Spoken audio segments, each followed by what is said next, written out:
Nous sommes actuellement dans une période inédite et j'ai envie de partager avec vous la vision que j'en ai à travers mes pratiques, à travers les savoirs que je peux connaître. Et je voudrais vous les partager parce que je voudrais regarder un peu tous les faits que nous vivons à l'heure actuelle à travers ces différents prismes. Le premier concerne chaque âme et notre incarnation. Euh, donc selon moi, et tout ce que je vais vous dire d'ailleurs est selon moi et mes connaissances, qui n'implique pas que c'est une vérité, et que bien sûr je suis ouverte à la discussion et à des avis contraires, mais c'est important que je pose ce préalable. Donc selon moi, une âme s'incarne pour expérimenter et le fait à diverses occasions, ce qu'on va appeler donc la réincarnation, et elle va s'incarner à différents moments pour pouvoir expérimenter différentes choses. Donc ce qu'il faut déjà comprendre au préalable, c'est que chaque âme n'a pas le même vécu, n'a pas les mêmes expériences, donc n'a pas nécessairement les mêmes peurs, les mêmes connaissances, les mêmes évolutions. Donc ça n'enlève rien à personne. Ça veut juste dire que en fonction de chacun, en fonction du nombre d'incarnations que chacun a pu vivre, nous avons pu ou pas dépasser certaines choses. Donc je pose ce préalable parce que je comprends parfaitement que beaucoup aient peur par rapport aux événements actuels, qu'il y ait des réminiscences d'incarnation aussi en lien avec des morts, notamment par rapport à la peste, par exemple, par rapport à des épidémies, qu'on puisse aussi avoir encore cela ancré en soi sans que ce soit forcément conscient. Et que cela génère des attitudes actuellement dans son incarnation présente de peur, de réminiscence, de choses qui nous dépassent en fait. Et certains, à contrario, ont pu expérimenter aussi une évolution qui leur permet de mieux comprendre la mort, de mieux dépasser ces événements, d'accepter la mort aussi, puisque selon moi, voilà, on ne fait que ça, on s'incarne, on vit une vie, on décède, etc. C'est un cycle. Donc, une fois qu'on a ce préalable, je comprends actuellement que beaucoup aient peur, que beaucoup soient stressés, tant pour eux ou pour leurs proches. Je comprends que, évidemment, le climat anxiogène aussi dans lequel on nous maintient euh, crée chez certains de grandes angoisses et que je respecte complètement.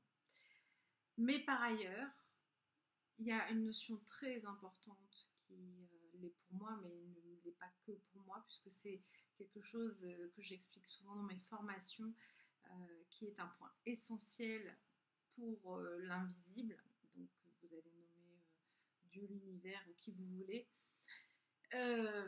qui est le libre arbitre. Cette notion de libre arbitre, c'est le fait de décider pour soi-même. Donc, il faut savoir que l'univers, ou Dieu, selon comment vous l'appelez, euh, ne vous contraint jamais votre libre arbitre. C'est une notion essentielle que personne ne peut contraindre, même pas ni Dieu ou l'univers. Donc autant vous dire que c'est une notion très très importante. Et que cela sous-entend qu'en fait, on est à chaque moment libre de nos choix, libre de faire des actes que l'on souhaite en fonction de nos choix personnels.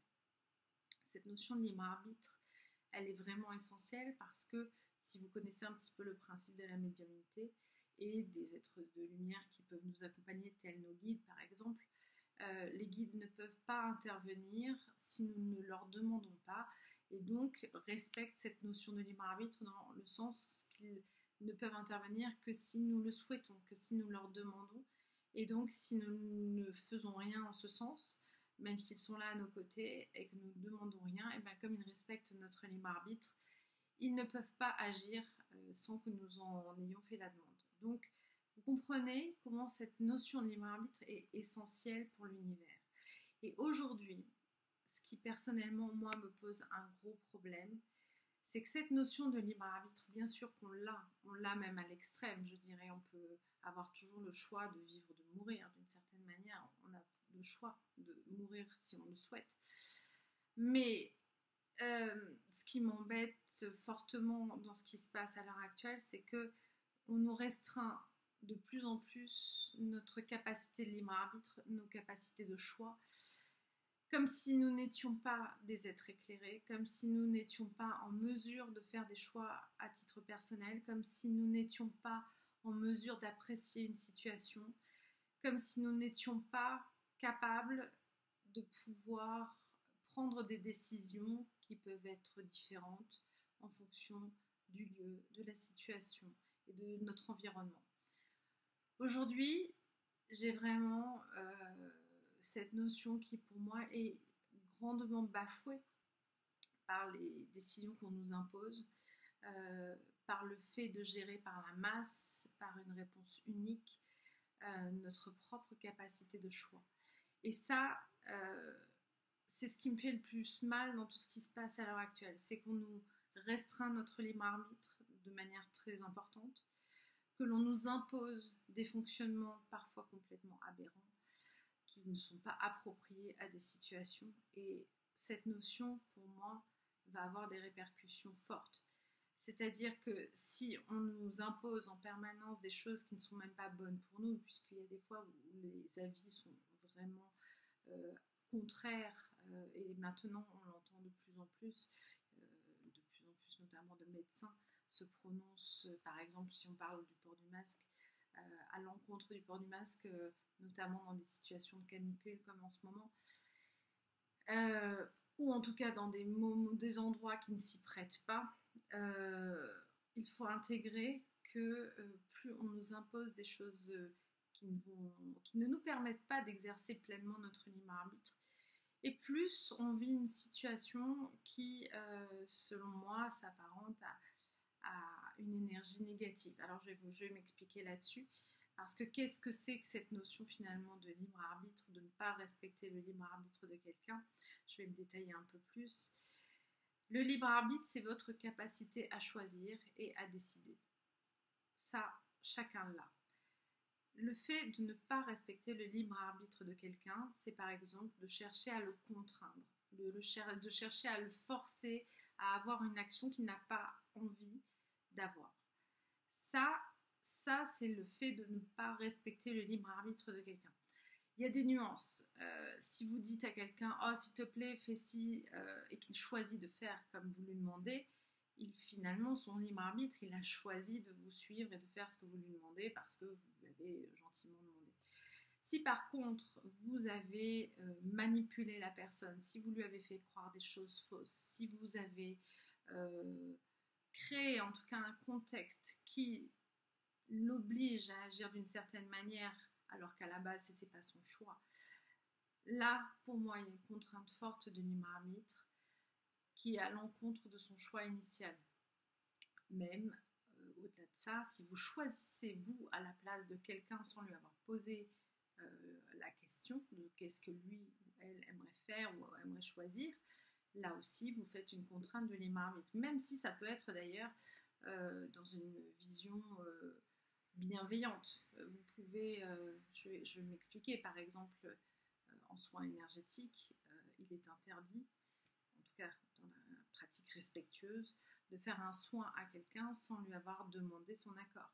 Si vous ne lui demandez pas son accord alors que même vous souhaitez l'aider, vous contraignez son libre arbitre et donc vous contraignez son choix, alors qu'éventuellement il aurait pu dire oui. Mais comme vous n'avez pas posé la question, même si encore une fois c'était dans une intention bienveillante, vous lui contraignez le libre arbitre, l'action ne sera pas celle que vous espérez. Parce que quelle est la conséquence du non-respect du libre arbitre? C'est ce que l'on va nommer en fait la magie noire, les énergies négatives. En fait, ça commence là, ça commence à ce non-respect du libre arbitre. C'est pas une histoire de poupée vaudou, de pattes de coq que l'on vous cloue sur une porte. La magie noire, c'est juste le fait de ne pas respecter le libre arbitre, de vouloir contraindre quelqu'un à le faire. Alors, je sais que j'emploie des terminologies un peu marquantes. Peut-être que certains s'en offusqueront. Là, on est du domaine dans ma croyance. Chacun croit ce qu'il veut. Comme je le disais, on a toujours la possibilité d'agir globalement avec un choix. Mais encore une fois, si ce choix est contraint, forcément un choix restreint. Et aujourd'hui, ce qui me pose problème, c'est qu'on nous restreint nos choix. C'est qu'on nous restreint nos capacités à pouvoir choisir de manière éclairée, de manière consciente, puisque chacun a une conscience. Et ça, malheureusement, je dirais, aura des conséquences pour ceux qui vont faire ces actions-là. Mais c'est leur karma, c'est le nôtre de vivre ces expériences aussi. Mais j'insiste en fait sur cette notion-là parce qu'elle est vraiment importante. Et aussi, il faut intégrer que bon, dans ce contexte, au-delà de cet aspect de libre arbitre, il y a aussi une notion de choix de comment on vit les événements actuels, de choix de comment on choisit de se comporter par rapport à ce qui se passe. Et là encore, bien sûr que nos choix vont être en fonction de notre niveau d'incarnation, c'est-à-dire, encore une fois, il n'y a pas de haut et de bas hein, dans ce que je veux dire. Niveau d'incarnation ne veut juste refléter que de l'ensemble des incarnations que nous avons pu avoir sur le plan terrestre. Et il n'y a pas de bien et de mal, chacun est passé par différents niveaux d'incarnation. Il n'y a pas des moins bons et des bons, ça n'existe pas en fait au niveau de l'incarnation, il y a juste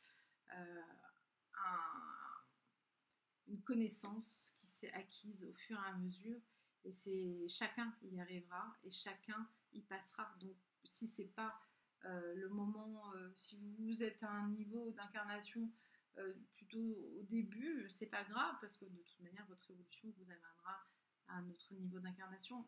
On ne peut pas tous être au même moment, au même instant, au même niveau forcément puisqu'il y a des incarnations plus anciennes que d'autres tout simplement.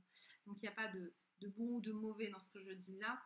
Le karma d'ailleurs n'a aucune notion de bien et de mal. Il s'agit juste d'un nombre d'incarnations potentielles de chacun et de ce fait d'une connaissance en lien avec ça. Et donc, en fonction de cela, aussi, on va tous agir et réagir parce que de toute manière, les événements à venir nous y amèneront. Mais ça, je vais en parler dans d'autres vidéos. Donc, je vous remercie pour votre écoute et je vous souhaite